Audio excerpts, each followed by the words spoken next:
Bismillahirrahmanirrahim. Sekarang kita akan bahas mengenai perlawanan bersenjata terhadap VOC.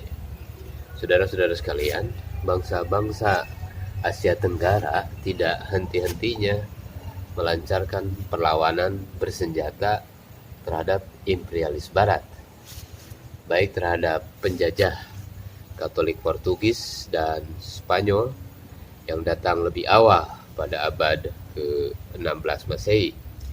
Kemudian disusul pada abad ke-17 Masehi oleh penjajah Protestan Belanda dan Inggris.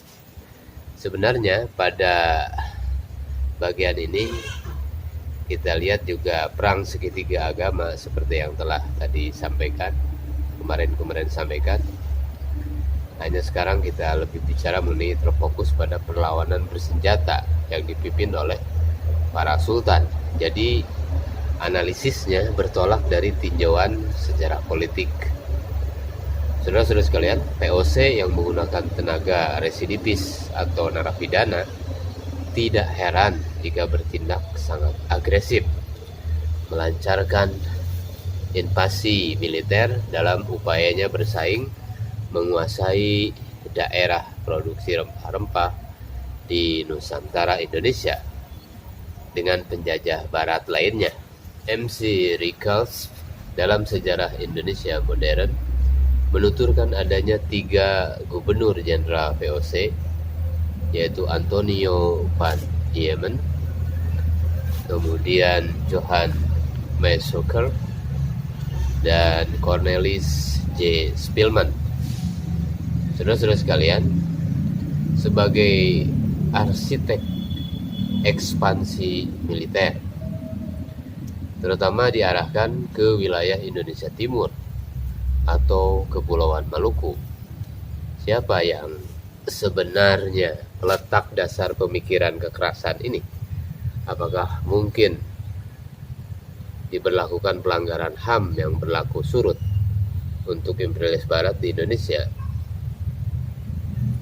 Saudara sekalian, invasi ke Indonesia Timur, ke Ambon, dan ke Makassar setelah VOC dapat mengatasi situasi perlawanan bersenjata di Pulau Jawa, terutama dalam menghadapi Kesultanan Mataram yang dipimpin oleh Sultan Agung 1613 sampai 1645 Masehi bersama Dipati Ukur dari Tatar Ukur dan Kesultanan Banten di bawah Sultan Ageng Tirtayasa 1651 sampai 1683 Masehi. VOC memahami makna posisi strategis Jakarta dalam peran niaga di Nusantara Indonesia. Jakarta sebagai bandar niaga yang menjadi terminal persinggahan kapal-kapal dari seluruh bandar yang ada di Pulau Jawa dan Kepulauan Bali, Nusa Tenggara, dan Maluku yang akan meneruskan pelayarannya ke Sumatera, Sri Lanka, India, Afrika, dan Timur Tengah.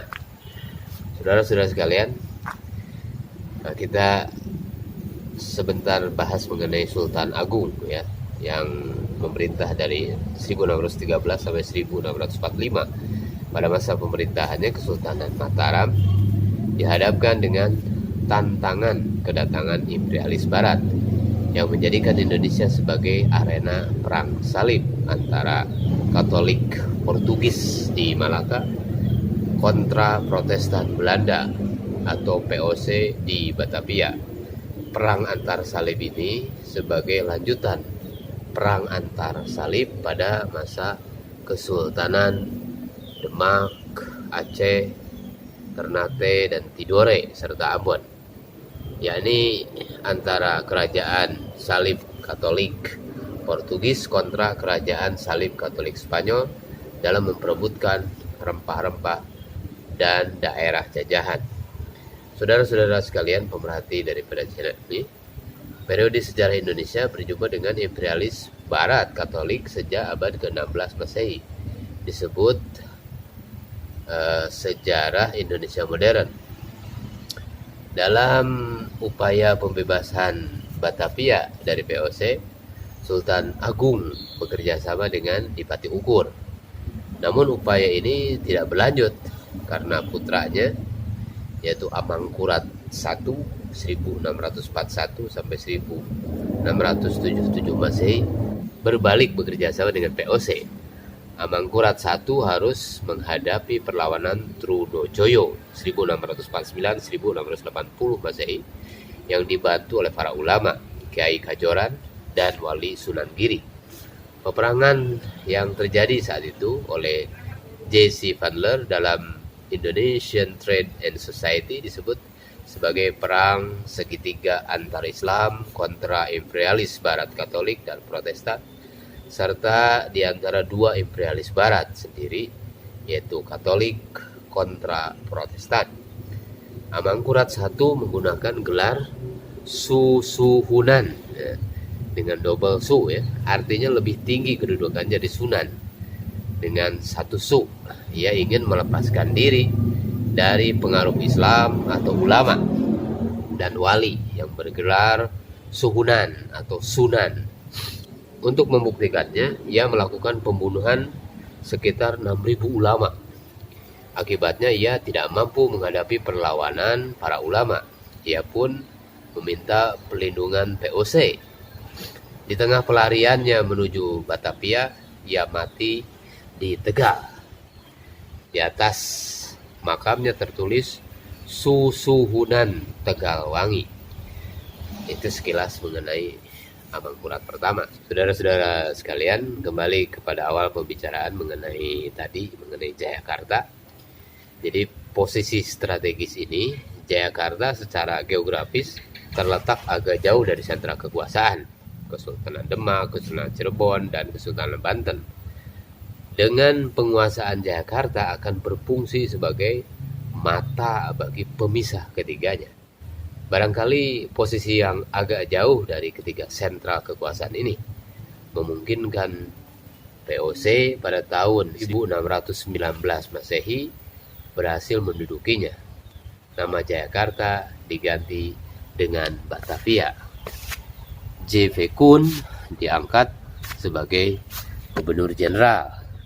Konsepnya untuk menguatkan perniagaan POC hanya dengan jalan menghancurkan semua yang merintanginya. Demikian penuturan MC Reclus tentang rencana kejahatan imperialisme Protestan Belanda dengan POC-nya. Pertama, dalam proses mempercepat perebutan kekuasaan ekonomi Islam. Kedua, dalam berlomba memperoleh hegemoni antar imperialis Barat di Nusantara Indonesia dan kerajaan Katolik Portugis, juga Spanyol, serta kerajaan Protestan Anglikan Inggris. Konsep ini kini sulit dipahami. Mengapa niaga diaplikasikan dengan perang? Hal ini seperti yang dinyatakan oleh John Romain bahwa pengertian niaga atau dagang identik dengan perampokan. Saat itu, Eropa tidak memiliki komoditi yang dapat dipertukarkan dengan barang dagangan yang berasal dari Asia dan Afrika.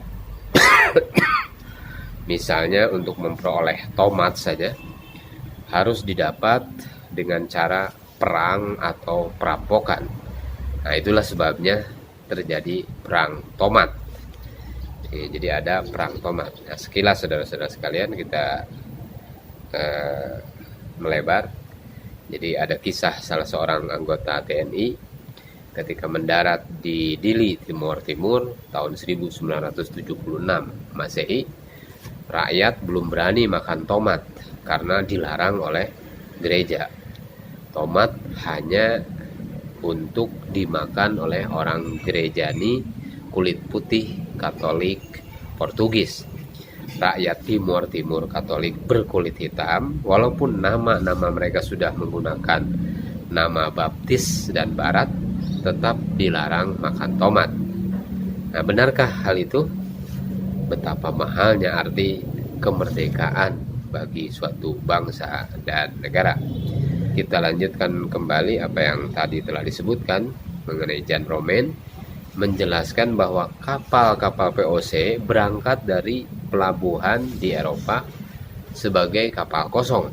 Demi mengurangi oleng di samudra yang akan dilaluinya, diberikan beban muatan batu. Apabila sampai di pelabuhan di Nusantara, Indonesia, batu dibuang, digantikan dengan muatan barang hasil rampokan.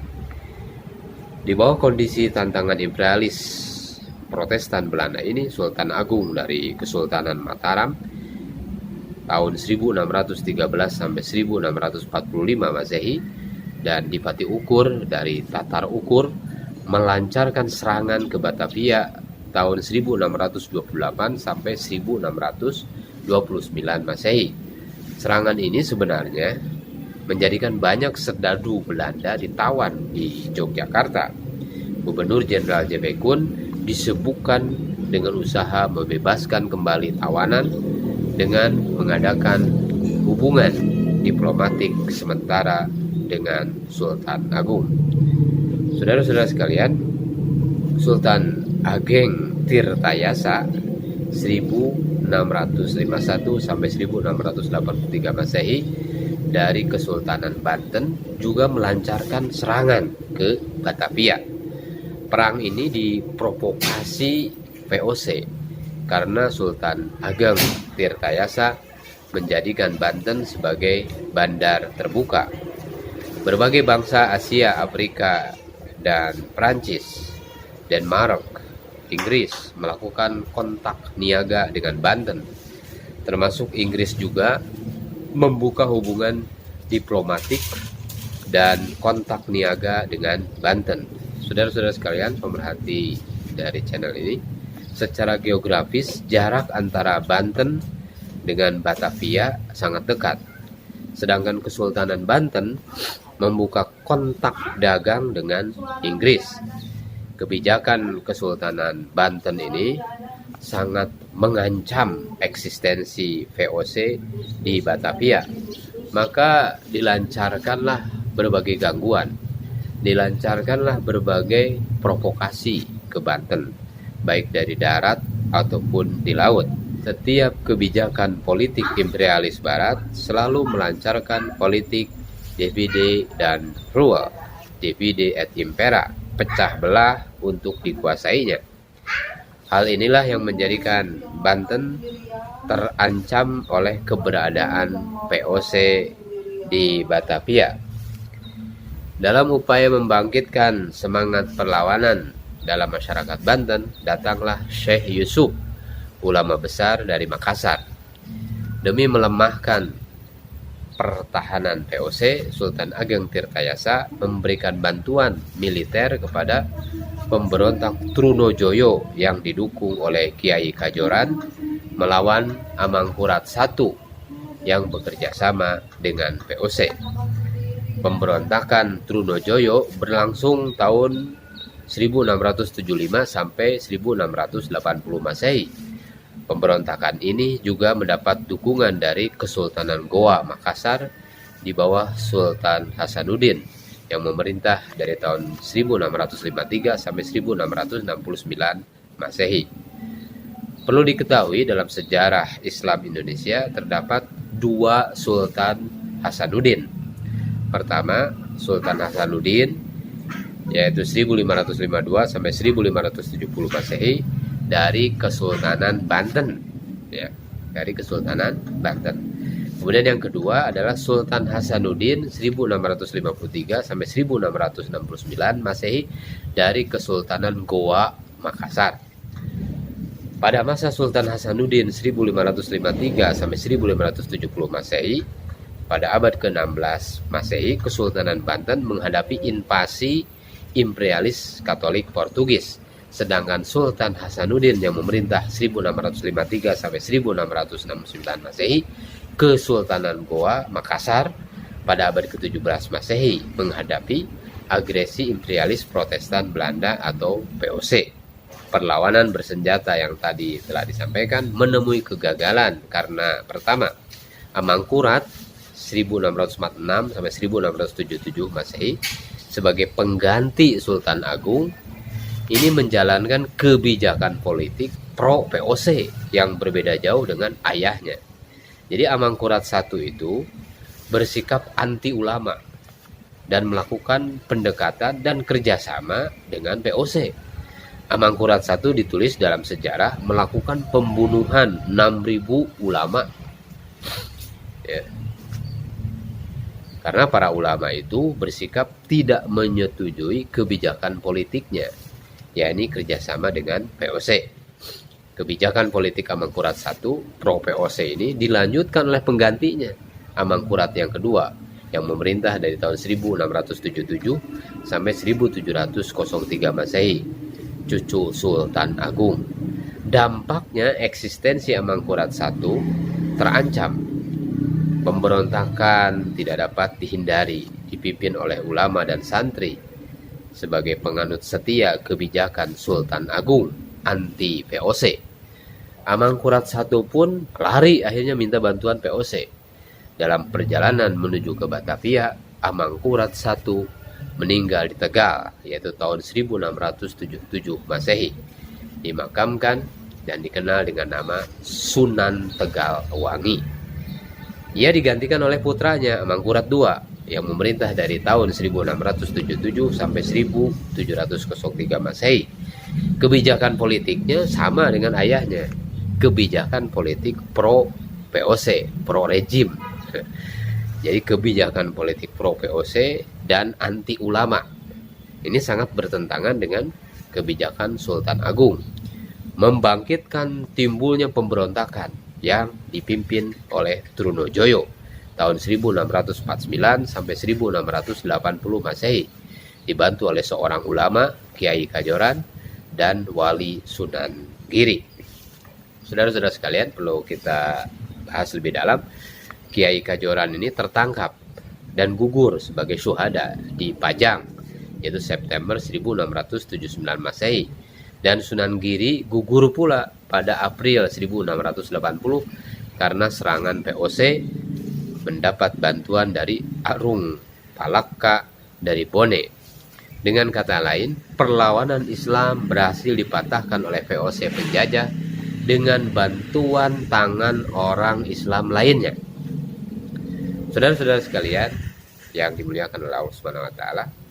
Kemudian yang kedua, pemberontakan Trunojoyo tidak mudah dipadamkan. Menurut penuturan MC Recleps, sukar dipadamkan karena kesadaran Islam di kalangan rakyat masih sangat kuat. Diyakininya bahwa Allah Subhanahu wa taala tidak akan memberkahi Pulau Jawa selama orang-orang yang beragama Kristen sebagai penjajah masih ada di Pulau Jawa. Saudara-saudara sekalian, kita bandingkan dengan pernyataan pembukaan Undang-Undang Dasar 1945 tentang kaitan erat antara kemerdekaan dengan rahmat Allah Subhanahu wa taala. Dinyatakan bahwa atas berkat rahmat Allah yang Maha Kuasa dan dengan didorong oleh keinginan luhur supaya berkehidupan kebangsaan yang bebas, maka rakyat Indonesia menyatakan dengan ini kemerdekaannya. Saudara-saudara sekalian, maksudnya selama masih ada penjajah, tidak akan mungkin berkah dan rahmat Allah Subhanahu wa taala terlimpah untuk orang Jawa. Nah, keyakinan dan kesadaran Islam dari rakyat ini menjadikan pemberontakan Trunojoyo mendapat dukungan daripada rakyat. Namun persenjataan VOC dan serdadu-serdadu yang profesional, kemudian dibantu oleh pasukan Amangkurat II dan Arung Palakka dari Bone, sukar untuk dipatahkan oleh pemberontak yang tidak memiliki senjata dan profesionalismenya dalam ilmu perang. Saudara-saudara sekalian, posisi Trunojoyo di daerah pedalaman Kediri, Jawa Timur pun sukar untuk mengembangkan sistem perniagaan dalam membina dana perangnya. Laut ditutup oleh kapal-kapal VOC. Praktis perniagaannya pun mati. Potensi ekonomi perniagaan pendukung kekuasaan politiknya patah. Walaupun pemberontakan itu dibantu oleh Sultan Ageng Tirtayasa Banten, namun Kesultanan Banten pun tidak dapat memberikan bantuan sepenuhnya karena terjadi kemelut istana dari putranya, yaitu Sultan Haji. Waktu itu melancarkan kudeta. Hal ini menjadikan Trunojoyo terjepit posisinya dan akhirnya gugur pada tahun 1680 Masehi dalam menghadapi serangan Amangkurat II, Arung Palakka dari Bone yang merupakan sekutu setia dari VOC. Saudara-saudara sekalian pemerhati daripada channel ini. Kemudian yang ketiga, kegagalan dialami pula oleh Sultan Ageng Tirtayasa dalam upayanya membebaskan Kesultanan Banten dari ancaman VOC di Batavia. Sultan Ageng Tirtayasa menemui kegagalan pula membantu pemberontakan Trunojoyo walaupun mendapat dukungan dari ulama Syekh Yusuf dari Makassar 1682 sampai 1683 Masehi. Usaha ini semua kandas karena putranya sendiri yaitu Sultan Haji bekerja sama dengan VOC pada tahun 1680 melakukan kudeta.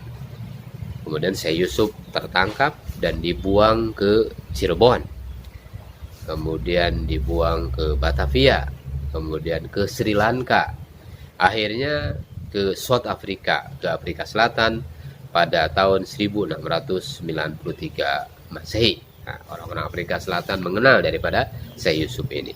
Keempat, Sultan Hasanuddin 1653 sampai 1669 Masehi. Perlawanannya terhadap VOC menemui kegagalan.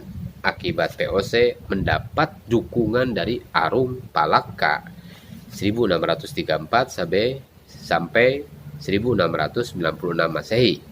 Sebenarnya serdadu VOC hanya berjumlah 600 orang dipimpin oleh Cornelis Pilman dan perannya hanya membayangi dari lautan, memblokir jaringan perniagaan Makassar. Perang di darat sepenuhnya dikerjakan oleh Arung Palakka yaitu 1634 sampai 1696 Masehi dari Bone. Sultan Hasanuddin dipaksa menandatangani perjanjian Bongaya pada tanggal 18 November 1667. Perjanjian ini menurut Victor Parcel dalam The Chinese in Southeast Asia menjadi salah satu sebab mengapa di Makassar terdapat banyak Cina Muslim. Hal ini diakibatkan perjanjian tersebut hanya POC saja yang diperbolehkan melakukan niaga laut. Wirausahawan Cina merasa dirugikan. Kemudian mereka masuk Islam. Namun menurut Nabilah Lubis dalam Syekh Yusuf Al-Taj Al-Makassari menyingkap intisari segala rahasia, dampak dari adanya perjanjian Bongaya, syariat Islam tidak berlaku lagi di kalangan masyarakat Sulawesi Selatan dan dikembangkan kembali maksiat, judi, sabung ayam, minum minuman keras, balo, madat, dan pemujaan berhala. Saudara-saudara sekalian, perlawanan bersenjata di seluruh persada Nusantara Indonesia tidak pernah berhenti. Sultan Hasanuddin kembali bangkit melancarkan perlawanan dari April 1668 hingga Juni 1669 Masehi. Kemudian berlanjut dengan membantu pemberontakan Trunojoyo tahun 1675 sampai 1680 Masehi. Di Kesultanan Banten pun timbul perlawanan bersenjata yang dipimpin oleh Kiai Tafa pada Oktober 1750 Masehi. Pemberontakan ini mendapat bantuan orang-orang Cina. Mengapa? Saudara-saudara sekalian, nah pertanyaan ini terakhir insya Allah yang akan kita bahas mengenai Cina ini pada episode berikutnya. Tetap di channel ini dan kita tunggu episode berikutnya.